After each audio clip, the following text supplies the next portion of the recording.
You're listening to Wealth at Work, a show designed to help advisors think, make decisions, and cast a vision to create a business for the future.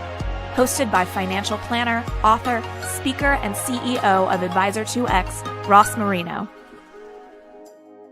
Hello, Jeff. How's it going today? Great, Ross. How are you doing? I am good. Looking forward to your session. I saw the title of the session, and I'm not going to say what that is right at this moment. We can lead up to it, but it's exactly the kind of things I was talking about. But I know that you're way deeper than just the title and what you're going to talk about. You're someone that can really articulate the evolution of the industry and of the advisor. And you're going to talk about the third evolution. So how about we start talking about the evolution of the industry and the advisor? Sure. So I've been in the business, as I like to say, 120 some thousand hours, and that's 40 years of being a workaholic if you're trying to do the math in your head. But way back when I was much younger, I was looking for a prospecting method, and I came into the basically insurance business in 1979. And then this new thing came up in the early 80s, 1982 to be specific for me, called a 401k. It was kind of a loophole in the tax code, and everybody say this is kind of a cool thing. And I needed a way to basically fish with a net instead of a pole for prospects. So I said, this looks good for me. So, and then it was all about product because there were no specialists. There wasn't an industry per se. It was just people that kind of glommed onto this loophole, if you will. So it's a matter of what product. I remember we were selling individual fixed annuity contracts as the funding vehicle, and going to people's houses to sign them up, So that was kind of the evolution number one. Then fast forward, and we started to have an industry with, lots of money involved, and certain firms and people deciding, hey, this is really going somewhere, and they became specialists. And as you know, the 3 F's became the prevalent approach, basically, of what are your funds, what are your fees, and what are your fiduciary services. Today, that's the price of poker. I mean, if you don't provide all 3 of those, there's nothing to talk about. So where I think this third evolution is already taking place is really about outcomes and how do you move the needle. And I'm a huge fan of financial wellness, but sometimes it feels like financial wokeness. I mean, the advisor feels better about it than the participants do based on their utilization.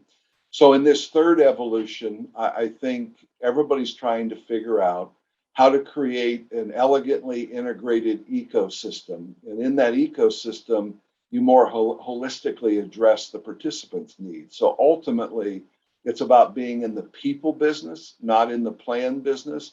And that will depend a lot on your market segment. And I'm not in the mid to mega space. I'm in the micro, sometimes nano, but more the micro to small, that 97% of all employers in the United States have less than 500 employees. And we think for a plan to be successful, it's bottom up.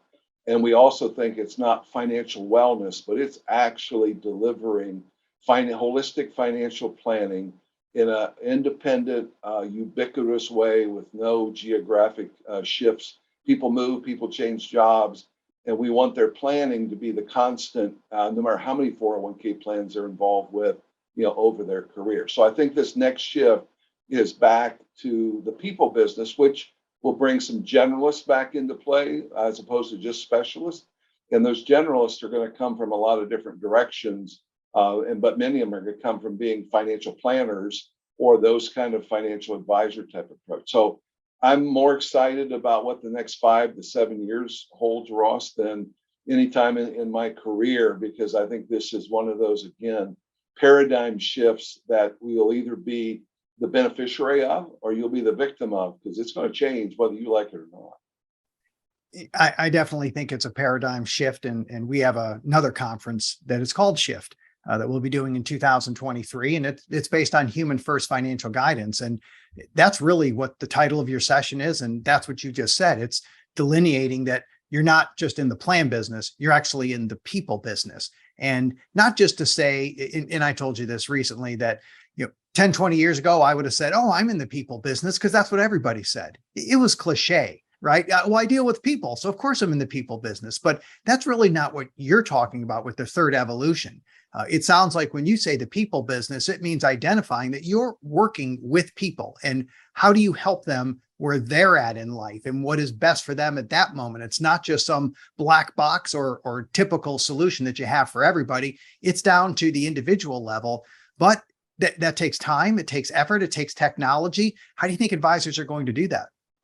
So I can only really speak to what I know works for us because I do think it is scalable, number one, and you're able to replicate it depending on what your business model is. So in our particular case, I would call us a multidisciplinary practice. So when we're looking at what we do, there's financial planning, there's investment management, we do insurance work, but it's really everything you need to do to not only create the plan, but then to execute the plan. Because one of the knocks, so to speak, in financial planning is you gave me a great roadmap, but how do I execute this or take it to estate planning? How many times have we seen someone pay a lot of money to get their estate plan done, set up revocable living trusts, and never transfer any assets into the trust? And it becomes a worthless document at that particular point. So when we talk about it, we've really bought into the idea of the potential of think of Teladoc here for a minute, but a virtual planning practice. And we've all gotten to the point where I don't want to drive across town, sit in a room with a bunch of sick people, wait to see a doctor for 7 minutes, get back in my car, drive back across town, and then have my wife ask me what'd they say, type thing. So COVID, for all the awfulness of COVID, because I lost a few family members in that process as well. But the benefit was it made us do what we've been thinking about doing and hope to get done over the next 5 years or 7 years. We had to get it done in 5 to 7 months from there. And then what we found out, we're great. Everybody loved it from there. So we're using, when we talk about that bottom up, that participant service model, the concept of a virtual planning practice. We have CFPs and we have all the designations you need to act as a fiduciary at the participant level from there. And so we implemented that during COVID, and now we're finding people just want to stick with it. They don't want to necessarily go back to the one-on-one, see you at work type thing. And there's still a need for that. There's still group meetings. There's still good interaction. But we have a situation with, I'll take one client that once a month we call it Financial Independence Day, and it's all virtual. We go from 6 a.m. till 6 o'clock at night in 30-minute increments, and most of the people are trying to get on. In a lot of cases, their spouse is there. They're doing it from home. It's just easier and more convenient without all the time drag of coming and going and those kind of things. So we're executing our participant service model, that way, from the bottom up, and we're finding it's more efficient.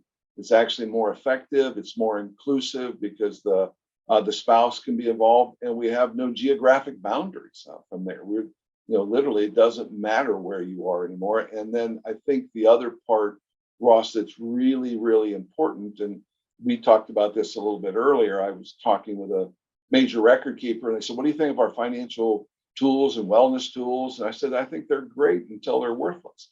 And their comment was, "Well, what do you mean by that?" I said, "Well, let's assume I'm in your plan. I've used your tools. I've created, my roadmap, and now I change jobs and I transfer my money to my new employer or to an IRA.